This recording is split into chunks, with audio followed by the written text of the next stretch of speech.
আমি কাজ করতাম হায়দ্রাবাদে, ঠিক আছে পরে শুনলাম যে মমতা বন্দ্যোপাধ্যায় ভাতা দিবে, হ্যান দিবে। পরে তো বাড়ির লোক বলছে হ্যাঁ হ্যান তেন। পরে এখন তো আসলাম কিছু অনেক যুবক এখানে আসছে, মানে উত্তরবঙ্গে কোনো রোজগারই নাই ছেলেদের, এখানে তো কাজই নাই। কি করবো? এখানে বাড়ির লোক বলে বসে আছিস কি আছিস, কই যাবো আমরা? এখন এখানে তো রোজগার নাই, কই যাবো আমরা? কিছুই তো নাই এখানে। তো এই অবস্থা তো আমার না, উত্তরবঙ্গের অনেক আমার বলছি যুবক আছে না, বেরোজগার, ওদের প্রবলেম এটা। কোনো কিছু নাই, খালি এটাই হবে, আর কিছু। তোমার কোথা থেকে এসছো তুমি? আমার বাড়ি মাদারিহাট। আমি তো এসেছিলাম 5,000 টাকা ভাতার জন্য, হইল না। আলিপুর দুয়ারে যারা পরিযায়ী শ্রমিক হিসেবে বাইরের রাজ্যে চলে গিয়েছেন তাদের বাবা মা অসহায় অবস্থায়, কি বলছেন শোনাবো। আপনার বাড়ির থেকে কে গেছে বাইরে কাজ করতে? আমার ছেলে। কয় ছেলে গেছে? দুইটা ছেলে। দুই ছেলে। কদিন হলো? এটা 1 বছর হতে গেছে। 1 বছর। কোথায় গেছে?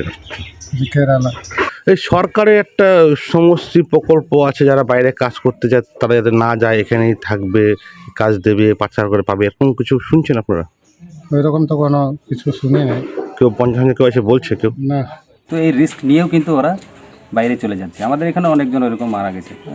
আর আপনি এখন যে বলছেন যে শ্রমশ্রী যে হয়েছে, এটা তো মাথায় দেয় না কি দেয় সেটাও অনেক এখানের লোকজন জানে না, আর কি শুনেও নেই এখনও।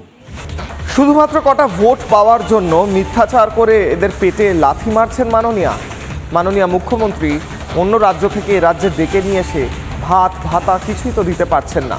কেন এদেরকে এইভাবে এদের পেটে লাথি মেরে জীবনটা নষ্ট করছেন? শুভেন্দু অধিকারী বলছেন আপনি নাকি মিথ্যাচার করছেন। রাজ্যের বিরোধী দলনেতা শুভেন্দু অধিকারী মমতা বন্দ্যোপাধ্যায়ের কোট আনকোট মিথ্যাচার নিয়ে কি বলছেন দেখুন। কোন ভাতা পায়? সবটাই তো মিথ্যা। কোথায় জন্মালে শিশু সাথী, মরিয়া গেলে সমবাথী, শ্মশান কবরস্থলে এখন 2,000 টাকা করে দেয়। স্বাস্থ্য সাথীতে কোনো চিকিৎসা হয়?